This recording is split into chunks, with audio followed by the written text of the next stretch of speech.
மாண்புமிகு பேரவைத் தலைவர்களே வணக்கம். இங்கே எங்கள் சேலம் மாநகரத்தை பொறுத்தவரையில் தினம் 600 மெட்ரிக் டன் குப்பை வருது. அதை என்னுடைய தொகுதியில் இருக்கிற செட்டிசாவடி ஏற்காடு எழில்மிகு ஏற்காடு அடிவாரத்தில் கொண்டு வந்து அதை கொட்டி எரிக்கிறாங்க. அதனால் அந்த பகுதி முழுசாகவே கெட்டு போயிடுச்சு. நான் இதே அவையிலே கேள்வி கேட்கும் பொழுது அந்த குப்பைக்கு மாற்றாக நான் இந்த பயோ மைனிங் முறையில் மாற்றி தருவேன் என்று சொன்னீர்கள்.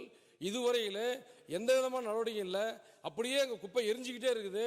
சேலம் மாநகரம் மிகப்பெரிய அளவில் அது அஸ்தம்பட்டி வரையில் அந்த புகை வருது. வயதானவர்களுக்கு பல்வேறு விதமான நோய்கள் வருகிறது. ஆகவே அந்த சேலம் மாநகரத்தினுடைய 600 டன் குப்பைக்கு ஏதாவது ஒரு முடிவு கட்ட வேண்டும் என்று கேட்டுக்கொள்கிறேன். அதே மாதிரி 5 ரோட்டிலிருந்து அஸ்தம்பட்டி வாட்டர் டேங்குக்கு தண்ணி வருதுங்கண்ணா.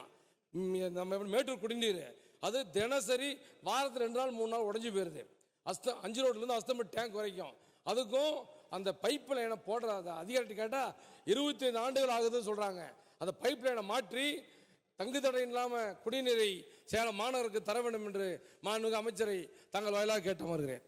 மாண்புமிகு அமைச்சர் அவர்கள். மாண்பு பேரவைத் தலைவர்களே, நான் சேலத்தில் இருந்தேன். அது வரைக்கும் ஒன்றுமே சொல்ல. இப்போ இந்த போகிற சேலம் உட்காந்துக்கிட்டு அருள் கேள்வி கேட்டாச்சு, பதில் வரும். சவுண்டு விடக்கூடாது. இல்லை, அவர் அருள் எங்களுடைய கவனத்தை இழுக்கிறார். நான் அங்கே தான் இருந்தேன், 4 ஆண்டு காலம் அங்கே தான் இருந்தேன். அப்போதெல்லாம் இதை பற்றி சொல்லவே இல்லை. இப்போது இப்போ சட்டமன்றத்தில் சொல்லியிருக்கிறார்.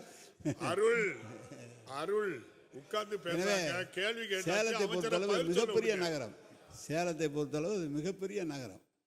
அதில் இந்த பிரச்சனைகள் இருக்குது. ஏற்காடு மலை அடிவாரத்தில் தான் கொண்டு எடுக்கிறார்கள். பயோமைனிங் முறையில் எடுப்பதற்காக அவுட் சோர்சிங்கில் நிறைய இடங்கள் கொடுக்கப்பட்டிருக்கிறது. நேரடியாக அரசு அலுவலாளர்களை அதில் ஈடுபடுத்தி இல்லாமல் அவுட் சோர்சிங் முறையில் கொடுக்கப்பட்டிருக்கிறது.